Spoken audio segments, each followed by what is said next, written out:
صدق اللہ العظیم۔ بڑی محبت سے درود پاک پڑھ لیجئے۔ الصلاۃ والسلام علیک یا سیدی یا رسول اللہ، الصلاۃ والسلام علیک یا سیدی یا حبیب اللہ، الصلاۃ والسلام علیک یا امام الانبیاء والمرسلین وعلى آلك وأصحابك يا جد الحسن والحسين۔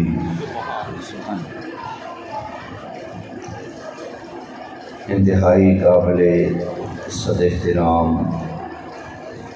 پیر طریقت راہبر شریعت حضرت علامہ مولانا پیر سید فیض عباس قمر شاہ صاحب دامت برکاتہم العالیہ، زینت محفل برکت محفل حضرت علامہ مولانا مفتی علی اصغر چشتی صاحب زیدہ شرف و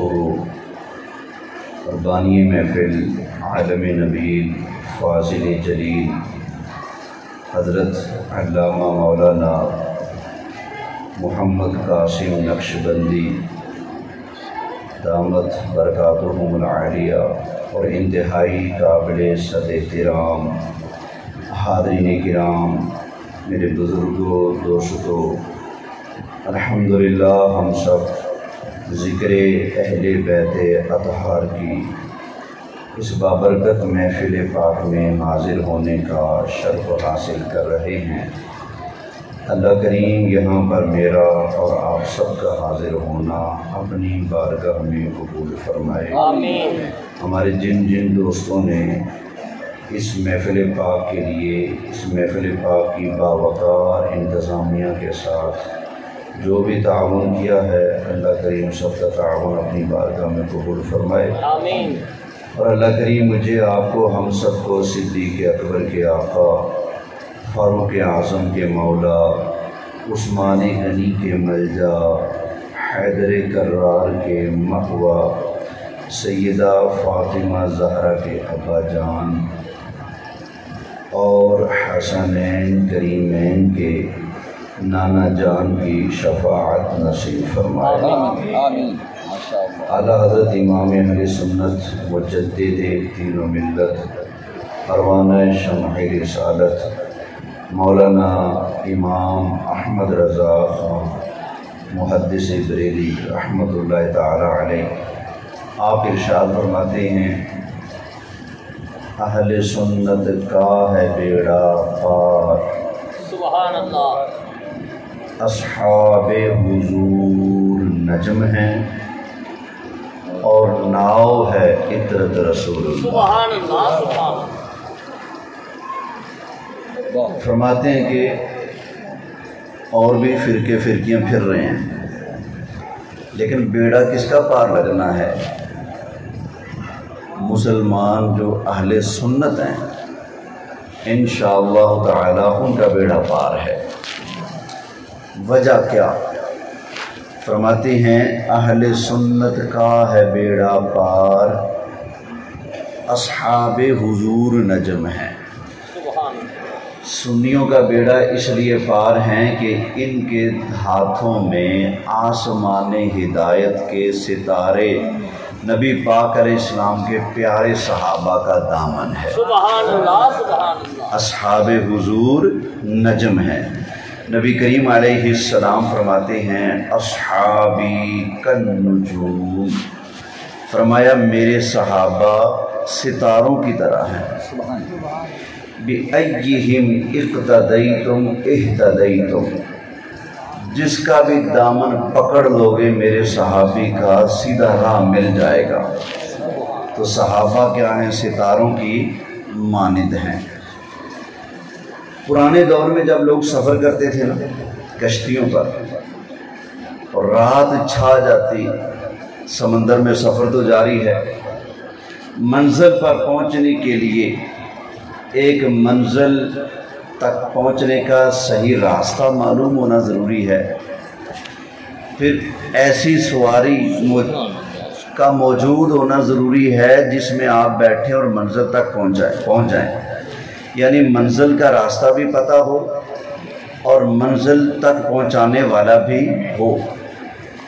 تو منزل تھی پار، پانی کے سمندر کے دریا کے پار آپ نے جانا ہے، وہ آپ کی منزل ہے۔ آپ کو بیڑے میں بیٹھنا پڑے گا۔ تو بیڑے کو، کشتی کو ہندی زبان میں کہتے ہیں ناؤ۔ کیا کہتے ہیں؟ ناؤ۔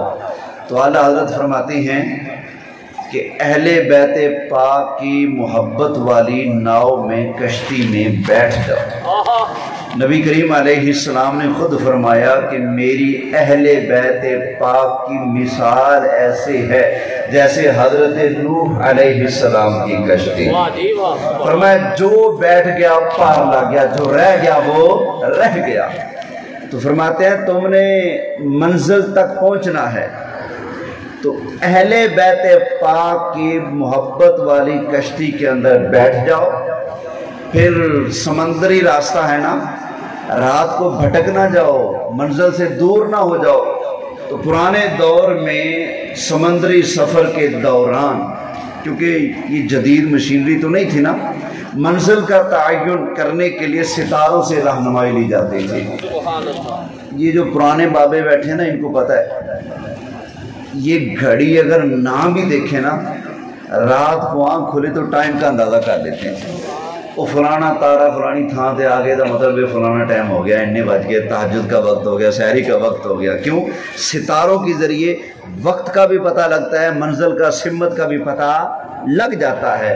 تو آپ منزل تک پہنچنا چاہتے ہیں نا، تو نبی کریم علیہ السلام کی پیاری پیاری اہل بیت پاک کی محبت والی کشتی میں بیٹھو۔ صحابہ کرام جو آسمان ہدایت کے ستارے ہیں، ان کا دامن بھی پکڑ دو، اہل بیت پاک کا دامن بھی پکڑ دو۔ اعلیٰ حضرت فرماتے ہیں دین کا جو مرکزی نقطہ ہے چند لفظوں کے اندر بیان فرما دیا۔ فرماتے ہیں اہل سنت کا ہے بیڑا پار، اصحاب حضور نجم ہے اور ناؤ ہے عطرت رسول اللہ کی۔ یعنی سنیوں کا بیڑا اس لیے پار ہے، ان کے ہاتھوں میں صحابہ کرام کی غلامی کا جھنڈا بھی ہے اور اہل بیت پاک کی غلامی کا جھنڈا بھی ان کے ہاتھوں میں ہے۔ دعا کریں ہمیں کسی کا دامن چھوٹے نہ، ان دو مبارک گھروں کا دامن ہمارے ہاتھوں میں رہے، انشاءاللہ بیڑا پار ہے۔ دعا کرتے رہا کریں، فتنوں کا دور ہے، سمجھ آگی نا۔ آج کل تو لوگ اتنے شریر ہو چکے ہیں، اتنا بڑا منہ پھاڑ کے، اتنی بڑی زبان نکال کر کہتے ہیں جی حضرت امام حسین تو مجرم تھے، وہ خلیفہ برحق کے خلاف اٹھے، کہتے ہیں یزید حق پر تھا، امام حسین غلطی پر تھے، امام حسین مجرم تھے، سزا کے حقدار تھے، سزا تو ملنی چاہیے تھی۔ ایک مولوی صاحب جنہوں نے کتاب لکھی، اس نے کتاب کے اندر لکھا کہ مولا حسین سے تو ضیاء الحق بہتر نکلا۔ کیوں؟ کہتے ہیں ضیاء الحق پر مشکل پڑتی تھی، کعبہ جاتا تھا، امام حسین پر مشکل پڑی، کعبہ چھوڑ کے گفا چلے گئے۔ یہ اس نے چبل ماری، دلیل ماری۔ تم جاتے ہوگے کعبہ میں شاید کسی کے تلوے چاٹنے، زیارت کعبہ تو بہانہ ہے، ریال بٹورنے جاتے ہوگے۔ حضرت امام حسین کعبۃ اللہ چھوڑ کر، حج چھوڑ کر جو کوفہ میں گئے ہیں، ریال بٹورنے یا ہاتھ چموانے یا مال لینے نہیں، دین مصطفیٰ کی سرحدوں کا پہرا دینے کے لیے گئے تھے۔ آج لوگ کہہ رہے ہیں، کتابیں لکھ رہے ہیں، تقریروں میں ایسا کہہ رہے ہیں، لشکر یزید نے یہ کم کر دیتا، لشکر یزید نے یہ کم کر دیتا، 3 دن۔ یہ شکل پہچانے، یہ جانی پہچانی شکلیں ہیں نا، بولو یہ پاکستان میں اس طرح کی شکلیں مسجد نبوی جانی پہچانی ہے نا۔ جماعتاں نہیں ہوئیاں، گھوڑے بن کے دیتے انہوں نے، گھوڑے یہ اپنے اس کلپ کے اندر کہہ رہے ہیں حضرت امام حسین مجرم تھے، یزید حق پہ تھا۔ ایمانداری سے بتاؤ، قبلہ مفتی صاحب بھی تشریف فرما ہے، شاہ صاحب قبلہ بھی، حضور آج تک آپ نے کوئی ایسی حدیث پاک پڑھی جس میں نبی کریم علیہ السلام نے یزید کی کوئی فضیلت بیان کی ہو، یا یزید حق پر ہوگا سرکار نے یہ فرمایا ہو؟ نہیں۔ پوچھو علماء تو بڑی شان والے نا، ہماری عوام سے پوچھو کیا خیال ہے نبی پاک علیہ السلام نے حضرت مولا حسین کی شہادت کی خبر دی کہ نہیں؟ بالکل دی۔ بولیں شہادت کی خبر؟ جبرائیل کربلا کی مٹی لے کر آئے، جبرائیل علیہ السلام نے شہادت کی خبر دی، نبی کریم علیہ السلام نے مولا حسین کی شہادت کی خبر دی ہے۔ حضرت مولا مرتضیٰ مولا مشکل کشا کربلا کی زمین سے گزرے تو آپ نے فرمایا یہاں ہماری اہل بیت پاک کی سواریاں بٹھائی جائیں گی، یہاں ان کے کجاوے اتارے جائیں گے، یہاں ان کے نوجوانوں کا خون بہے گا۔ مولا علی نے کربلا کی زمین پر اس جگہ کو دیکھ کر نشاندہی کر کے ارشاد فرمایا جب میری آل کا میرے بچوں کا یہاں خون گرے گا نا حق مظلوم ظلمن ان کو شہید کر دیا جائے گا، فرمایا ان کی مظلومانہ شہادت پر زمین بھی روئے گی آسمان بھی روئے گا۔ مولا علی ان کو شہید فرمائے، نبی کریم علیہ السلام شہید فرمائے، فرشتے ان کو کیا فرمائے؟ بولیں یار کیا فرمائے؟ شہید فرمائے۔ اپنی ایمانداری سے بتاؤ، اللہ نے عقل دی ہے، سمجھداری کا مظاہرہ کریں، مجھے بتائیں شہید کون ہوتا ہے؟ حق پر لڑنے والا یا نہ حق لڑنے والا؟ بولیں یار شہید وہی ہوتا ہے جو حق پر ہو۔ یہ ڈلے ختم کیجیے گا، آواز بالکل کلیئر کر دیں، دوبارہ پلٹ کے نہ آئے۔ شہید کون ہوتا ہے؟ حق پر لڑنے والا۔ جو نہ حق لڑے، مثلا جو بندہ چوری کرتا مارا جائے شہید ہے؟ بولیں دونوں لڑ رہے ہیں، دونوں کا ایک دوسرے کو قتل کرنے کا ارادہ ہے، کوئی ایک مارا گیا، کیا وہ شہید ہے؟ بولیں نہیں۔ کیوں؟ اس لیے کہ وہ حق پر نہیں ہے۔ ڈکیتی کرتا مارا گیا شہید نہیں، چوری کرتا مارا گیا شہید نہیں، زناکاری کرتے بدکاری کرتے مارا گیا شہید نہیں ہے۔ شہید وہی ہوتا ہے جو حق پر قائم رہتے ہوئے اپنی جان کی بازی لگا دے، وہ شہید ہوتا ہے۔ نبی پاک علیہ السلام نے حضرت مولا حسین کو شہید فرما کر دنیا والوں کو بتا دیا۔ ان 2 نمبر ملاؤں کے کہنے میں آ کر امام حسین کو مجرم یا ناحق نہ سمجھنا، میں ان کو شہید فرما کر یہ بتا رہا ہوں میرا بیٹا حسین حق پر ہوگا، حق ان کے ساتھ ہوگا، یہ چل جائیں گے، حق ان کے ساتھ مڑتا ہوا چلا جائے گا۔ سبحان اللہ، نعرہ تکبیر، نعرہ رسالت، سیدنا عظمت امام حسین۔ بہت خوب۔ دوبارہ بتائیں شہید کون ہوتا ہے؟ جو کس چیز پر لڑ رہا ہو؟ حق پر۔ جو اپنے پیسے کے لیے، ذاتی پیسے کے لیے لڑ رہا ہو نا، اس کی حفاظت کے لیے، اتنے سے حق کے لیے اگر کوئی لڑ رہا ہو نا، وہ بھی شہید ہے۔ جو اپنے مال کی حفاظت کرتے مارا جائے وہ کیا ہے؟ شہید۔ نبی پاک علیہ السلام کا فرمان ہے۔ تو کیوں؟ حالانکہ پیسے کے لیے، زمین کے لیے، جائیداد کے لیے لڑ رہا تھا اور مارا گیا، کیونکہ وہ اس کا اپنا مال ہے، اس کا اپنا حق ہے، اس کے اوپر اپنے مال کی حفاظت کرنا حق ہے یا باطل ہے؟ بولیں تو اپنے مال کی حفاظت کرتے جو مارا جائے وہ شہادت کا رتبہ پاتا ہے۔ مولا حسین کو نبی پاک شہید فرما رہے ہیں، تو کیا مطلب مولا حسین پھر کس چیز پر ہیں؟ حق پر ہیں۔ تو یہ مولوی خود پٹڑی سے اترے ہوئے ہیں، ان کے دلوں کے اندر مولا حسین پاک کا بغض ہے، ان کے دلوں کے اندر مولا مشکل کشا کا بغض ہے۔ ایسے نہیں نبی کریم علیہ السلام نے حضرت مولا علی کو مومن اور منافق کی پہچان کا تھرمامیٹر قرار دیا۔ فرمایا اے علی تو مومن اور منافق میں پہچان کرنے کے لیے تھرمامیٹر ہے۔ فرمایا تیرا نام آئے، تیرا ذکر آئے، یوں تھوڑا سا تشریح ہم کہہ سکتے ہیں، جب آپ کا ذکر آئے، آپ کی آل کا ذکر آئے، پھر چہرہ دیکھو کھل اٹھے تو مومن ہے، سر بجھ جائے تو کیا ہے؟ منافق بے ایمان ہے۔ تو صحابہ کرام علیہ رضوان منافق اور مومن میں فرق کیا کرتے تھے مولا علی کا نام لے کر، جو ہے نا کس کا نام لیتے تھے؟ مولا علی کا۔ تو آج بھی اگر آپ فرق کرنا چاہیں، یہ جو سر کے اوپر لال پٹکا رکھ کے اوپر جو اپنے دماغ کو پٹی کے اندر ڈال کر اوپر ربڑ سی باندھ کر پھر رہا ہے، یہ اہل بیت پاک کا بغضی ہے یا محب ہے؟ یہ ہدایت پر ہے یا گمراہ ہو چکا ہے؟ مولا علی کا نام لے، مولا حسین کا نام لے، دو چار بجے یزید رو پھیرو، سر بجے جائے تو سمجھ لینا بے ایمان ہے، اگر کھل اٹھے تو سمجھ لینا اندر سے اس کا جو دل ہے نا نور ایمان سے چمک رہا ہے۔ اللہ ہمیں سرکار کی آل کی سچی غلامی نصیب فرمائے، آمین کہہ ذرا محبت سے، پھر کہہ دیں اچھا بھائی، کئی لوگ ہیں جو ہمیں کہتے ہیں جی آؤ اہل بیت پاک کی محبت کی کشتی میں ہم بٹھاتے ہیں، بیٹھو،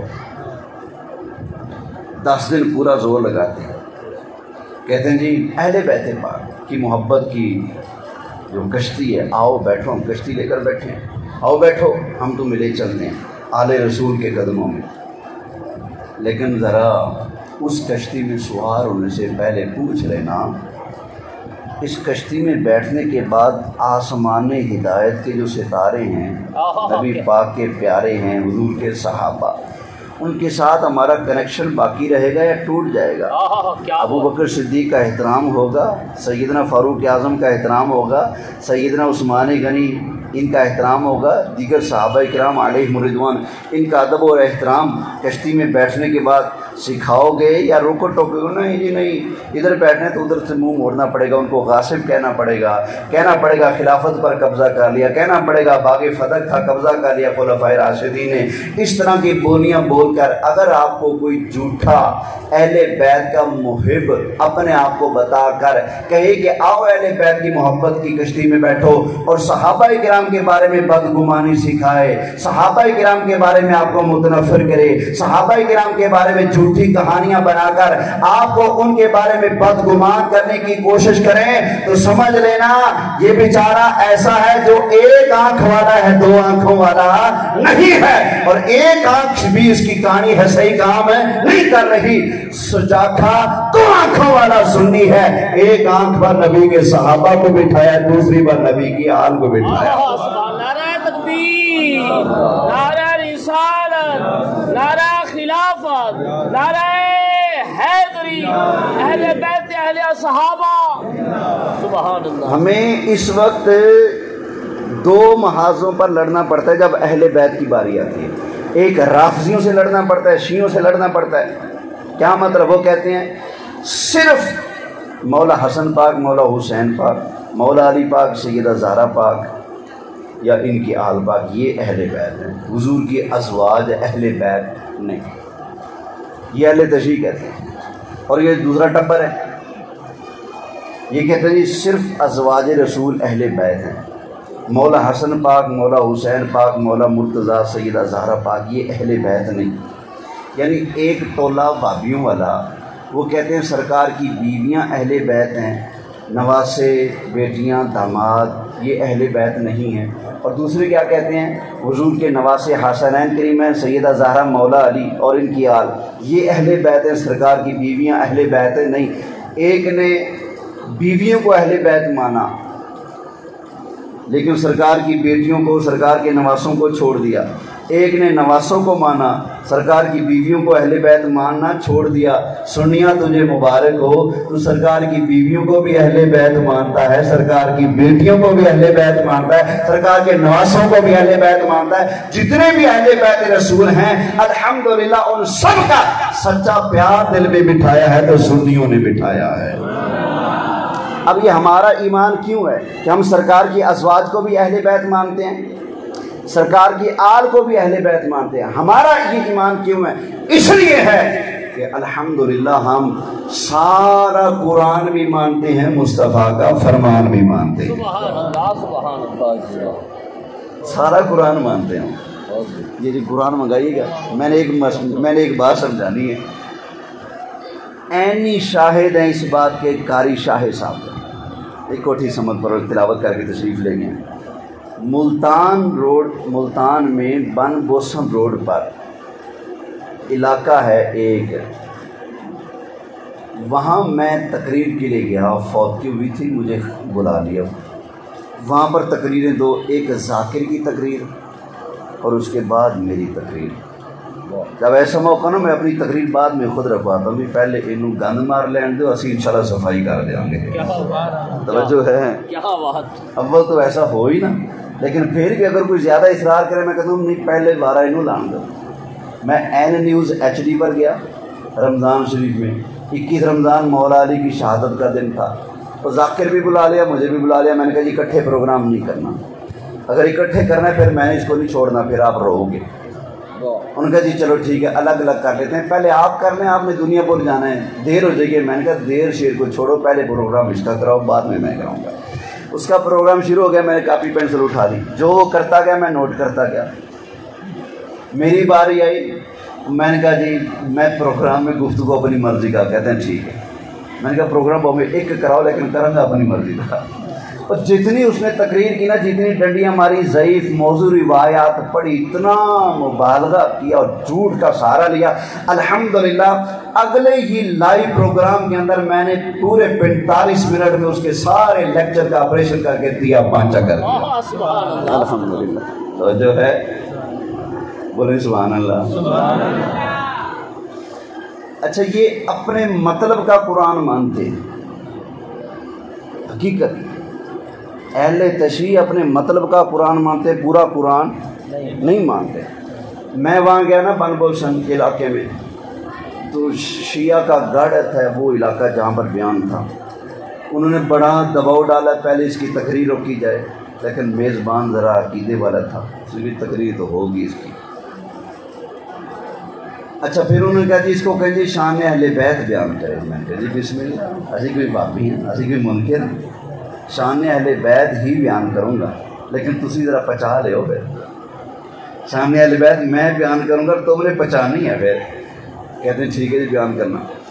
اب یہ 22ویں پارے سورہ احزاب سے جو آیت کریمہ پڑھتے ہیں، انما یرید اللہ لیذھب عنکم الرجس اہل البیت، یہ آیت کریمہ میں نے پورے سیاق کے ساتھ پیش کرنے کے لیے گفتگو شروع کی۔ ابھی میں مقدمہ تمہیدی باندھ رہا تھا کہ یہ آیتیں جو آیات تخییر ہیں، پھر ان کے متصل آیت تطہیر ہے، یہ آیات آئی کیوں، میں ان کا شان نزول جو صحافتہ کے اندر موجود ہے وہ میں بیان کر رہا تھا۔ تو ذاکر اٹھ کر میرے کان میں آ کر کہنے لگا جی اہل بیت کی شان بیان کرو، اہل بیت کی شان بیان کرو۔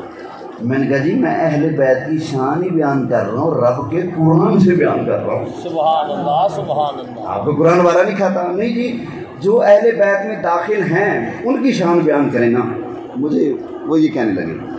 اچھا، میں نے قرآن کھولا ہوا تھا، میں نے کہا دیکھیں قبلہ، میں نے کہا یہاں سے یہ رکوع شروع ہو رہا ہے، میں نے یہاں سے پڑھ کر شروع ہونا ہے اور یہاں تک آنا ہے، تو کہتا ہے ایتھوں سنا ایتھوں نہ سنا۔ میں یہاں سے بھی سنا رہا تھا پچھلی آیات، وہ کہتا ہے جی نہ یہ نہ چھڑے۔ میں نے کہا کیوں، یہ قرآن نہیں ہے؟ ذاکر صاحب کیا یہ قرآن نہیں ہے؟ کیا یہ سورہ احزاب نہیں ہے؟ اپنے مطلب کا قرآن ماننا ہے؟ میں نے کہا جو آیت تو پڑھ رہا ہے وہ آیت میں بھی پڑھوں گا، لیکن پچھلی آیتیں بھی پڑھوں گا، کیا بات ہے؟ چونکہ پچھلی آیتوں میں صاف نبی پاک کی بیویوں کی شان و عظمت بیان ہو رہی ہے، اس لیے بھارا نہیں کھاتے۔ یہ نبی پاک کی بیویوں کو گالیاں دینے والے، یہ ان کو کافر اور منافقہ لکھنے اور بولنے والے ہیں، نہیں اعتبار تو حسن اللہ یاری کی تقریریں ویڈیو میں سناتا ہوں۔ اس نے چیلنج کیا ہے، حضرت عائشہ معاذ اللہ مسلمان نہیں ہے، حضرت حفصہ معاذ اللہ مسلمان نہیں ہے، اس نے چیلنج کیا۔ ان کی کتاب حیات القلوب جلد 2 صفحہ نمبر 900 صاف لکھا ہے حضرت عائشہ اور حضرت حفصہ دونوں معاذ اللہ کافرہ ہیں، مسلمان نہیں ہیں، صاف لکھا ہے۔ قرآن ان کی عظمت بیان کرے اور یہ گالیاں دیں، تو پھر جب قرآن سنی یہاں سے سنائے گا تو شیعہ کو وارہ کھائے گا؟ بولو یار، آپ اندازہ کریں میرے پاس وہ ویڈیو پوری تقریر موجود ہے. یہ ہم نے یہ اہتمام اس لیے کیا کوئی شکار اچھے چڑھے تو جائے نہ پھر. توجہ ہے نا, کہیں ضائع ہو گئے تو پھر ہم نے پورا اہتمام کرنا شروع کر دیا. میں یہاں سے سنا رہا ہوں, کہتا نہیں ایتھوں چھڈو ایتھوں سناؤ. میں کہہ جی ایتھوں ہی سناواں گا, ایتھوں ہی سناواں گا. توجہ ہے. اب میں پس منظر پیش کرتا ہوں, ذرا توجہ سے سماعت کیجیے گا. نبی پاک علیہ السلام مدینہ منورہ میں تشریف لائے نا, تھوڑا مختصر کرتا ہوں, ٹائم میرے خیال کافی ہوتا جا رہا ہے.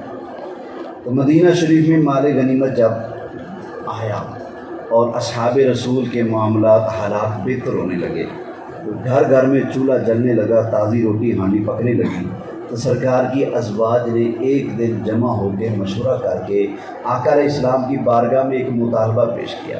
کہنے لگی یا رسول اللہ صلی اللہ علیہ وسلم, آقا مہربانی فرمائیں, ہمارے گھروں میں تو مہینہ مہینہ 2 مہینے چولہا ہی نہیں جلتا, آگ ہی نہیں جلتی, تو پکے گا کیا؟ آقا مہربانی فرمائیں, تمام لوگ خوشحال ہو چکے ہیں, آقا کرم فرمائیں ہمارا راشن تو بڑھا رہے ہیں. اچھا مطالبہ غلط نہیں ہے, اللہ کی قسم ہے مطالبہ غلط نہیں, یہ مطالبہ برحق ہے, مطالبہ غلط نہیں. ہر بندہ اور ہر گھر والی یہ چاہتی ہے کہ ہماری ہانڈی روٹی آسان ہو, گھر سکھی چلے, ایویں نا, ہانڈی روٹی کی ساری چیزیں ضرورت سہولت کی موجود ہوں. لیکن ایک ہے ازواج رسول کا مطالبہ اور ایک ہے اللہ کے محبوب علیہ السلام کا مزاج مبارک. سرکار کا مزاج مبارک دنیا جمع کرنا نہیں. ایک حدیث سن لیں, حضور تشریف لائے, منبر پر جلوہ گر ہوئے, واز شروع کیا, واز چھوڑ دیا, گھر تشریف لے گئے, دوبارہ پھر آ کر واز شروع کر دیا. صحابہ نے پوچھا آقا قربان جائیں, تشریف لائے, واز شروع کیا, تقریر درمیان میں روک دی, گھر چلے گئے, دوبارہ پھر آئے, پھر واز فرمایا, درمیان میں ایسی کیا ایمرجنسی بنی آقا گھر جانا پڑا؟ فرمایا مجھے بیان کے دوران, واز کے دوران اچانک خیال آیا, او ہو ہمارے گھر میں تو دنیا کا مال موجود ہے. فرمایا میری غیرت نے گوارا نہ کیا, میں ہوں اللہ کا رسول اور دنیا کا مال میرے گھر میں موجود ہو. فرمایا میں نے بیان وہی روک دیا, جا کر اٹھا کر اللہ کی راہ میں صدقہ کر کے تمہارے پاس آ گیا ہوں. یہ ہے حضور کا مزاج. حضور دنیا جمع کرنا پسند نہیں فرماتے. آج لوگ کہتے ہیں اتنی بڑی ہزاروں مربوں پر محیط جاگیر فتح نبی پاک نے سیدہ زہرا کو دی, اتنا بڑا جھوٹ بولتے ہیں. حالانکہ میرے آقا کا مزاج ہے, سیدہ پاک خود حاضر ہوئی, کہنے لگی یا رسول اللہ, وہ مشکیزہ پانی کا بھر بھر کے اور کندھے پر بوجھ اٹھا کر اور ہاتھوں سے چکی چلا کر چھالے پڑ گئے ہیں, ادھر داغ پڑ گئے ہیں. آقا مہربانی کرے نا کوئی غلام لونڈی مجھے بھی عطا فرما دینا تاکہ میرے کام میں سہولت بن جائے. نبی پاک علیہ السلام نے فرمایا پیاری بیٹی, جب تک میں سارے لوگوں کو غلام اور لونڈی کی سہولت نہیں نہ دے دیتا تب تک میں تمہارے بارے میں نہیں کر سکتا. بیٹی نے آ کر مطالبہ کیا مجھے غلام لونڈی دی جائے جو میرے کام میں ہاتھ بٹا سکے. نبی پاک علیہ السلام نے اپنی بیٹی کو غلام لونڈی پیسہ دولت دینے کی بجائے اپنی بیٹی کو تسبیح پڑھنے پر لگا دیا. جو آقا مال طلب کرنے کے بعد مال دینے کی بجائے, نوکر چاکر دینے کی بجائے اپنی بیٹی کو ذکر اللہ پر لگائیں گے, کیا وہ ہزاروں مربوں پر محیط جاگیر فتح اپنی بیٹی کے نام کر کے جائیں گے؟ توجہ ہے, تو کچھ پلے پڑھ رہے, میں کیا کہہ رہا ہوں, ذرا توجہ کیجیے گا, بولے سبحان اللہ. اچھا تو یہ سرکار کا مزاج ہے, حضور دنیا جمع کرنا پسند بولیں, بولو یار نہیں کرتے.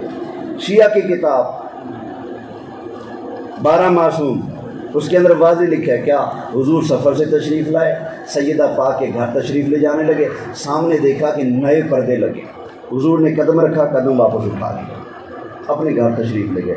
سیدہ پاک سوچنے لگی کوئی نہ کوئی کام ایسا ہوا ہے جو میرے ابا جان قدم رنجا فرمانے لگی تھے کہ واپس چلے گئے, کوئی وجہ ہے. سوچتی نہیں, بالآخر یہ سمجھ آیا کہ یہ جو میں نے نئے پردے لگائے یہ دنیا کا مال ہے. میرے ابا حضور کو, اللہ کے پیارے محبوب کو یہ دنیا کا مال میرے گھر میں پسند نہیں آیا. فوراً وہ پردے اتروائے, مولا علی کو دیے, کہا جاؤ یہ بیچ کر اللہ کی راہ میں صدقہ کرو. وہ پردے صدقہ کیے، ادھر حسنین کریمین کو بھیجا، جاؤ اپنے نانا جان کو بلا کے رہو اور عرض کرو پیارے نانا جان جس دنیا کے مال کو دے کر آپ واپس چلے گئے نا، وہ دنیا کے مال کو ہم نے گھر سے نکال دیا، اب تو قدم رجوع فرمائے، اب تو تشریف لے آئے نا۔ اب نبی پاک علیہ السلام خوشی خوشی اپنی بیٹی کے گھر تشریف لے گئے۔ تو آپ اندازہ کریں نبی پاک نہ خود مال جمع کرنا پسند کرتے ہیں، نہ ازواج کے پاس مال جمع ہونا پسند کرتے ہیں، نہ اپنی بیٹی کے گھر میں نوکر چاکر غلام اور مال ہو یہ پسند کرتے ہیں۔ یہ سرکار کا مزاج ہے۔ بیویوں کا مطالبہ برحق، لیکن سرکار کے مزاج سے وہ ملتا نہیں تھا، اس لیے نبی پاک علیہ السلام نے نا اپنی بیویوں کے پاس جانا چھوڑ دیا۔ پورے 29 دن حضور ان کے پاس تشریف نہ لے گئے، حتیٰ کہ صحابہ کرام کو گمان ہوا کہ شاید اللہ کے محبوب علیہ السلام نے ان کو پکا چھوڑ دیا، طلاق دے دیا۔ 29 دن کے بعد اللہ تعالیٰ نے قرآن کی یہ آیتیں نازل فرمائیں، سبحان اللہ، جو اب میں پیش کرنے لگا، کیونکہ اس میں ازواج رسول کی شان و عظمت ذکر ہے، اس لیے ان کو موت پڑتی ہے۔ یہ آیتیں نہیں پڑھیں گے، اگلی آیت پڑھ لیں گے۔ توجہ ہے، سنا دوں آیات؟ بولے سبحان اللہ، ایک آواز ہو کر اللہ کا نام بلند کرے، بولے سبحان اللہ۔ اب یہ آیات بینہ سنیے گا۔ اللہ تعالیٰ نے ارشاد فرمایا یا ایھا النبی قل لازواجک، اے غیب کی خبری دینے والے محبوب آپ فرما دیں اپنی بیویوں سے۔ یہ الفاظ ہیں واضح، لی ازواجکا، کن سے فرمائیں؟ اپنی ازواج کسے کہتے ہیں؟ بیویوں کو۔ کل لی ازواجکا، سونیا تو کہہ دے اپنی بیویوں، آئے کیا کہنا ہے۔ اللہ تعالیٰ نے ارشاد فرمایا ان کنتم تردن الحیات الدنیا وزینتہا،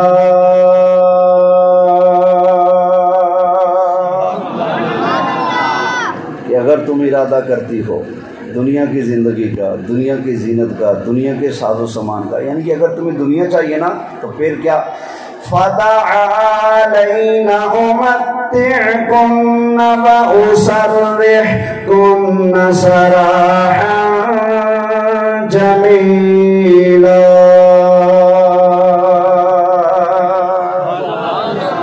اے پیارے محبوب علیہ السلام، آپ اپنی بیویوں سے ارشاد فرما دے اگر تمہیں دنیا چاہیے، دنیا کا مال چاہیے، آج میں مصطفیٰ کریم علیہ السلام تمہیں دنیا کا ساز و سامان جمع کر کے دے دیتا ہوں۔ فَتَعَالَيْنَ أُمَتِّعْكُنَّ وَأُسَرِّحْكُنَّ سَرَاحًا جَمِيلًا۔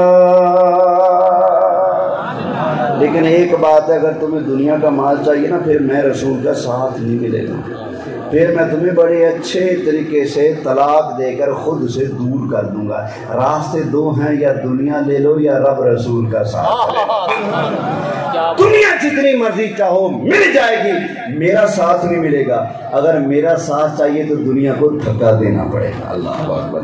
آگے فرمایا اللہ تعالیٰ نے ارشاد فرمایا وَإِن كُنتُنَّ تُرِدْنَ اللَّهَ وَرَسُولَهُ وَالدَّارَ الْآخِرَةَ، اے پیارے محبوب علیہ السلام کی پیاری بیویوں، اگر تم دنیا کے مال کو دفع کر دو گی دھکا دے کر، اللہ رسول کے قرب کو اور آخرت کو پسند کر لو گے، پھر میں رب کائنات وعدہ کرتا ہوں فَإِنَّ اللَّهَ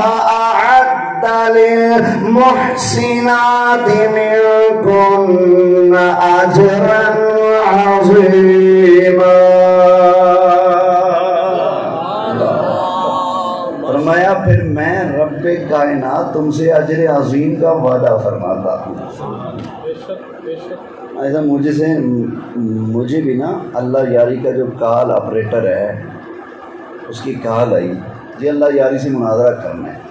میں نے کہا روایات کو سائڈ پہ کر دو، عقیدہ رکھو سامنے، قرآن رکھو سامنے، آ جاؤ۔ نہیں روایتیں تو پڑھیں گے۔ میں نے کہا کیوں، قرآن والا نہیں، جب مسئلہ قرآن میں نہ ملے پھر روایات پہ آ جاؤ۔ میں نے کہا آؤ ازواج رسول پہ بات کرنی آ جاؤ، اصحاب رسول پہ بات کرنی آ جاؤ، جس مسئلے پر بھی آؤ گے دلیل صرف اللہ کا قرآن، آ جاؤ۔ بس جاء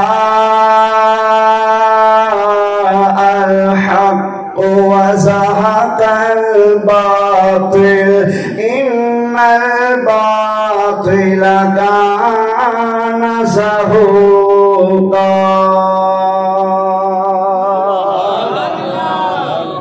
اسے ٹولے کو قرآن ہضم ہی نہیں ہوتا، پچتا ہی نہیں۔ میرا مناظرہ ہوا، ویڈیو میں موجود ہے۔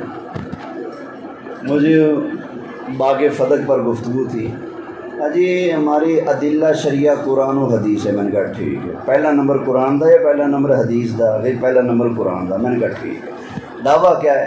جی باغ فتح جی جو ہے نا یہ رسول اللہ کی ذاتی ملکیت تھا۔ میں نے کہا ٹھیک ہے، پڑھیں قرآن کہ فتح رسول اللہ کی ذاتی ملکیت ہے۔ قرآن کا نام لے کر بخاری کو چھیڑنے لگے۔ میں نے کہا نہ بخاری کا نمبر نہیں، پہلے قرآن۔ قرآن سے نیچے نہیں آنے دو، یا منو کہ قرآن تھوڑا ساتھ نہیں دینا، پھر نیچے آ جاؤ۔ نہیں تو پہلے قرآن پڑھنا پڑے گا، سارا کوئی ریکارڈ موجود ہے۔ جب میں نے پکڑا نا، میں نے کہا نا تم نے خود کہا ہمارے ادلہ شریعہ قرآن و سنت ہیں، تو پہلا نمبر قرآن کا تم نے مانا، پہلے نمبر پر قرآن سے پیش کرو نا تمہارا دعویٰ جو ہے، یا مانو کہ قرآن تمہارا ساتھ نہیں دیتا ہے۔ نہیں جی ساتھ تو ہمارا ہی دیتا ہے۔ میں نے کہا پھر پڑھ قرآن، پڑھ قرآن، کہاں قرآن تمہارا ساتھ دیتا ہے۔ 1.5 گھنٹہ میں نے اس کو جکڑے رکھا، قرآن نہیں پڑھ سکا۔ بلا کر کہتا جی نہیں تھلے آنا پائے گا۔ میں نے کہا پہلے مان، قرآن ساتھ نہیں دیتا۔ کہتا جی یہ تمہاری سنیوں کی ایک گندی عادت ہے، بس تم قرآن پکڑ کر بیٹھ جاتے ہو، قرآن سے نیچے آتے ہی نہیں۔ میں نے کہا اس لیے کہ تمام کتابوں کی سردار ام الکتاب اللہ کا قرآن ہے۔ جب قرآن چپ ہو مسئلہ میں تو پھر نیچے آ جاؤ، جب قرآن واضح ہے کیا بات ہے تو پھر نیچے کیوں جاتے ہو؟ توجہ ہے؟ تو یہ میں نے کہا تم کس منہ سے حضور کے ازواج کو جہنمی کہتے ہو؟ قرآن اجر کا وعدہ کرتا ہے۔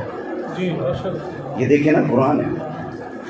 اللہ تعالیٰ نے ارشاد فرمایا وَإِن كُنتُنَّ تُرِدْنَ اللَّهَ وَرَسُولَهُ وَالدَّارَ الْآخِرَةَ فَإِنَّ اللَّهَ أَعَدَّ لِلْمُحْسِنَاتِ مِنكُنَّ أَجْرًا عَظِيمًا۔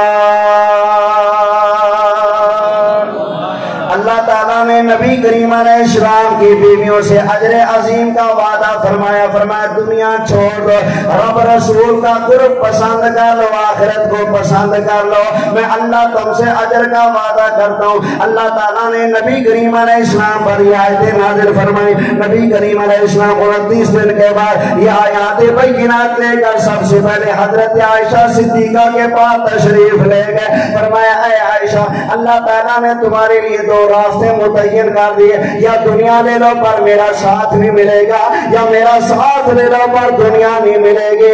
فرمایا اے عائشہ فیصلہ کرنے میں جلدی نہ کرنا، جاؤ جا کر اپنے ابا جی ابو بکر صدیق سے مشورہ کر لو۔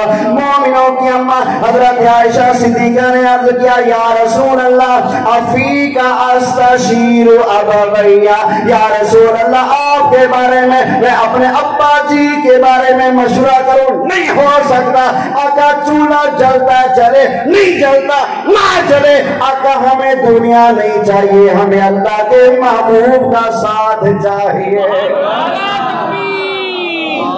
نعرہ رسالت، نعرہ خلافت، عظمت ازواج مصطفیٰ، عظمت اہل بیت مصطفیٰ۔ یہ اللہ کا قرآن ہے۔ سرکار نے فرمایا عائشہ یہ آیتیں لے جو میری باقی بیویوں کے پاس بھی، اور ان کی بھی مرضی معلوم کر لو۔ حضرت عائشہ تشریف لے گی، سرکار کی ساری ازواج نے کہا نا نا نا ہم یہ گھاٹے کا سودا کیوں کرے، دنیا نہیں چاہیے، اللہ رسول اور آخرت چاہیے بس۔ سرکار کی بیویوں نے کیا پسند کیا؟ دنیا یا آخرت؟ دنیا یا رب رسول؟ رب رسول نا، تو رب کا کیا وعدہ ہے؟ اگر تم دنیا کو چھوڑ کر رب رسول اور آخرت کو ترجیح دو گی تو اللہ تم سے کس چیز کا وعدہ کرتا ہے؟ بولے بولے اجر کا۔ کس چیز کا؟ فَإِنَّ اللَّهَ أَعَدَّ لِلْمُحْسِنَاتِ مِنكُنَّ أَجْرًا عَظِيمًا۔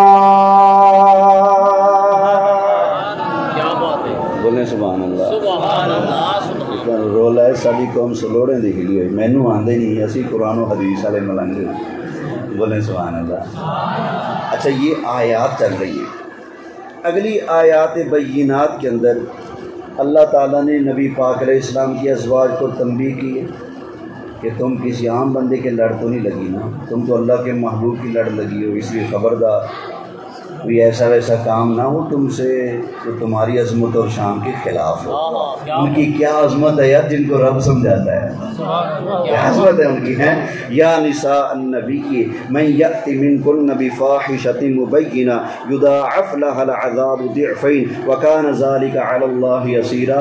محبوب کے لڑ لگی ہو نا تو شان بھی ڈبل ہے، اگر محبوب کا دل دکھایا تو پھر عذاب بھی ڈبل ہوگا۔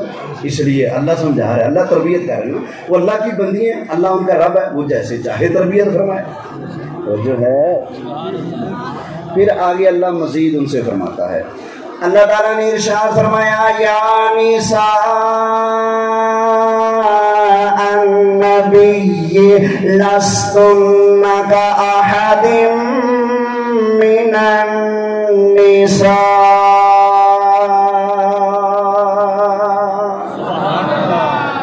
محبوب کی بیوی تم عام عورتوں جیسی تھوڑی ہو، تم تو محبوب کی بیوی ہو، تم تو عظمت والی ہیں، شان والی ہیں نا، تم عام دوسری عورتوں جیسے نہیں ہو۔ سوچنے کی بات ہے، جو محبوب کے لڑ لگے اس کی کوئی مثل نہیں، تو محبوب کی مثل کوئی کیسے ہوگا۔ آگے اللہ نبی کریم علیہ السلام کی ازواج پاک کی مزید تربیت فرماتا ہے۔ اللہ اکبر۔ فرمایا ان اتقیتن فلا تخضعن بالقول فیطمع الذی فی قلبہ مرض وقلن قولا معروفا۔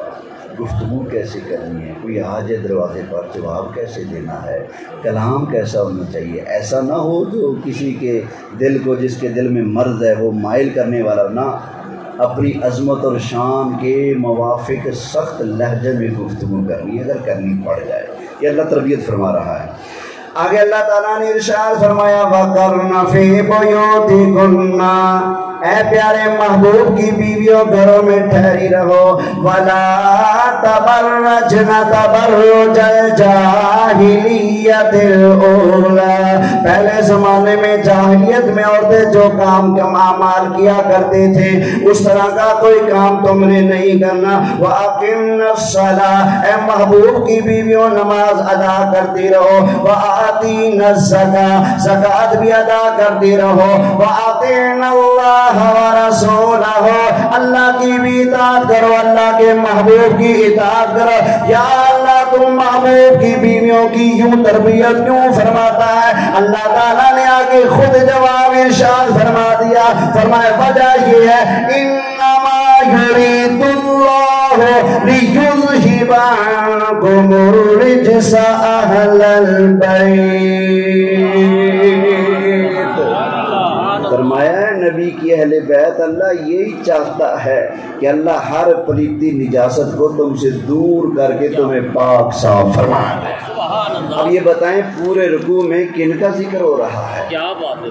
بولیں سرکار کی ازواج کا نا، سرکار کی بیویوں کا ذکر ہے نا، تو اللہ نے نبی پاک علیہ السلام کی بیویوں کو اہل بیت میں داخل فرمایا ہے، ان کو بھی اللہ تعالیٰ نے پاک صاف فرما دیا ہے۔ اور جو ہے اچھا ایک غیر مقلد گزرا ہے وحید الزمان، اس نے کہا یہ آیت صحابہ نے یہاں ڈال دی ہے، گڑبڑ کر دی ہے، یہ آیت اس مقام کی ہے ہی نہیں۔ کہتا ہے کیسے؟ کہتا ہے یہاں پر ان کو پاک کرنے کا ذکر ہے جو مذکر ہیں اور جمع کی تعداد میں، جمع مذکر حاضر کے جو سیگے نا، انما یرید اللہ لیذھب عنکم، تو کہتا ہے یہ جمع مذکر حاضر ہے، تو مذکر آپ کو پتہ ہے مؤنث کے لیے مردوں کے لیے بولا جاتا ہے، اور پھر یہ جمع ہے، اور جمع کا اطلاق کم از کم 3 پر ہوتا ہے عربی میں، تو کہتا ہے ان کو پاک کیا ہے جو کم از کم 3 مرد ہے، تو عنکم کے اندر ازواج تو نہیں آتی نا، لہذا بیویاں پاک نہیں ہیں، بیویوں کو یہاں پاک نہیں کیا سرکار کی، بلکہ اللہ نے کن کو پاک کیا ہے؟ 3 مذکروں کو، یہ اس نے دلیل پیش کی۔ اللہ اکبر۔ میں کہتا ہوں باؤ جی یہ 22واں پارہ ہے، 10 پارے پیچھے چلے جاؤ، ایک پارہ ہے جو 12واں پارہ ہے، اس کے اندر ایک سورت ہے جس کا نام سورہ ہود ہے، اس کے اندر اللہ تعالیٰ جمع مذکر حاضر کا صیغہ بیان کر کے نبی کی بیوی کو اہل بیت فرماتا ہے۔ میں آیت پیش کر دیتا ہوں، پوری وضاحت نہیں کرتا اس کی۔ حضرت سارہ، ان سے فرشتے کلام کر رہے ہیں اور کہہ رہے ہیں کہ تمہیں مبارک ہو، اللہ تمہیں بیٹا عطا فرمائے گا۔ ان کو تعجب ہوا، ایسے اپنے ماتھے پر ہاتھ مارا اور کہنے لگی ہائے میں بڑھاپے کو پہنچ گئی، ابراہیم علیہ السلام بھی بزرگی کے عالم میں ہیں، اس کیفیت، اس حالات، اس عمر میں اللہ میں بیٹا عطا فرمائے گا، اور بیٹے کے ساتھ پوتے کے بھی مبارک ہے۔ فبشرناہا باسحاق ومن وراء اسحاق یعقوب۔ تو تعجب کیا تو فرشتوں نے اللہ کے نبی کی زوجہ محترمہ حضرت سارہ کو جواب دیا۔ اب وہ جواب سنیے گا، فرشتوں نے کون سا صیغہ استعمال کیا؟ نبی کی بیوی کے لیے۔ پیش کر دوں قرآن، سنیں گے؟ فرشتوں نے جواب دیا قالوا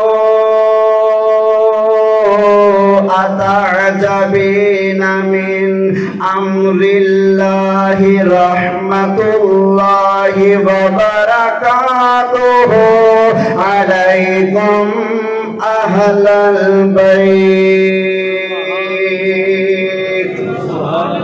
علیکم اہل البیت، علیکم اہل البیت۔ وہی سیکھا جمع مذکر، اور یہاں خطاب کس ہے؟ نبی کی بیوی سے۔ پتہ چلا ازواج اہل بیت میں داخل ہیں۔ حضرت موسیٰ علیہ السلام کا واقعہ قرآن میں دیکھیں، 20واں پارہ سورہ قصص ہے، اللہ بیان کرتا فرماتا ہے وَقَالَ لِأَهْلِهِمْ كُثُوا، آپ نے اپنی زوجہ پاک سے فرمایا، اپنی اہلیہ محترمہ سے فرمایا رکو یہاں، میں آگ لے کر آتا ہوں۔ وَقَالَ لِأَهْلِهِ، وَقَالَ لِأَهْلِهِ، تو پتہ چلا اہل کے اندر بیوی بھی شمار ہوتی ہے۔ آپ جاتے ہیں کہیں موٹر سائیکل پر، گاڑی پر، کہیں بھی، بیوی آپ کی آپ کے ساتھ ہے۔ ہمارے معاشرے کا جو عرف ہے وہ بتانے لگا ہوں۔ آپ گئے کہیں، بیوی ساتھ ہے، لوگ پوچھتے ہیں جی اکیلے آئے؟ آپ کہتے ہیں نہیں گھر والے بھی۔ بولو اب آپ نے گھر والے کس کو کہا؟ بیوی کو۔ تو اہل بیت کا ترجمہ ہی گھر والے ہیں۔ اہل مانا والے، بیت مانا گھر، اہل البیت گھر والے۔ آپ اپنی مادری بولی کے اندر بھی جب جملہ بولتے ہیں گھر والے ساتھ ہیں تو کس کو مراد لیتے ہیں؟ بولو بیوی کو مراد لیتے ہیں نا۔ تو پتہ چلا اہل بیت کے اندر بیویاں شامل ہیں۔ توجہ ہے؟ اچھا پھر ہم سرکار کی صاحبزادیوں کو بھی اہل بیت مانتے ہیں، نواسوں کو بھی اہل بیت مانتے ہیں۔ اس پر ایک حدیث پاک سنیے۔ ایک دن آقا علیہ السلام تشریف فرما ہے، چادر مبارک اوپر اڑی ہوئی، حسنین کریمین آ گئے۔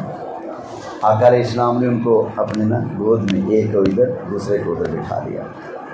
حضرت مولا علی شیر خدا کرم اللہ تعالی وجہہ الکریم وہ بھی آ گئے سرکار کی خدمت میں۔ حضور نے ان کو بھی ایک طرف چادر میں لے لیا۔ حضرت سیدہ پاک جلوہ گار ہوئی، آقا علیہ السلام نے ان کو بھی چادر میں لے لیا۔ چادر میں لے کر اوپر ایسے اوڑھ کر بکڑ مار کرنا، نبی پاک صلی اللہ علیہ وسلم نے اللہ کی بارگاہ میں دعا کے لیے ہاتھ کھڑے کر دیے۔ نبی کریم علیہ الصلوۃ والسلام نے اللہ تعالیٰ کی بارگاہ میں عرض کیا یا مولا اللہم ہؤلاء اہل بیتی، یا اللہ یہ میں مصطفیٰ کریم علیہ السلام کی اہل بیت ہے، فطہرہم تطہیرا، یا اللہ تو ان کو بھی ایسے پاک فرما دے جیسے پاک فرمانے کا حق ہوتا ہے۔ تو پتہ چلا نبی کریم علیہ السلام کے نواسے بھی اہل بیت، مولا مشکل کشا بھی اہل بیت، حضرت سیدہ زہرا پاک بھی کیا ہیں؟ اہل بیت۔ اس لیے سنی حضور کے نواسوں کو، بیٹیوں کو، مولا علی کو اہل بیت مانتے ہیں۔ کہ حدیث میں آیا پڑا ہے، ازواج رسول کو اہل بیت مانتے ہیں اس لیے کہ قرآن میں آیا پڑا ہے۔ ہم قرآن بھی مانتے ہیں، مصطفیٰ جان رحمت کا فرمان بھی مانتے ہیں، اس لیے ہم ازواج رسول کو بھی اہل بیت مانتے ہیں، نواسہ رسول کو بھی اہل بیت مانتے ہیں۔ ان کی پاکی کا خدائے پاک کرتا ہے بیان، آیت تطہیر سے ظاہر ہے شان اہل بیت۔ اللہ تعالی ہم سب کو نبی پاک صلی اللہ علیہ وآلہ وسلم کی، حضور علیہ السلام کے مبارک اصحاب کی، حضور علیہ السلام کی مبارک ازواج کی، مبارک والدین کی، مبارک نواسوں کی، مبارک بیٹیوں بیٹوں کی، اللہ تعالیٰ ان سب کی سچی پکی محبت ہمیں اپنے دل میں بسانے کی توفیق نصیب فرمائے۔ آمین آمین بجاہ النبی الامین صلی اللہ علیہ وآلہ وسلم۔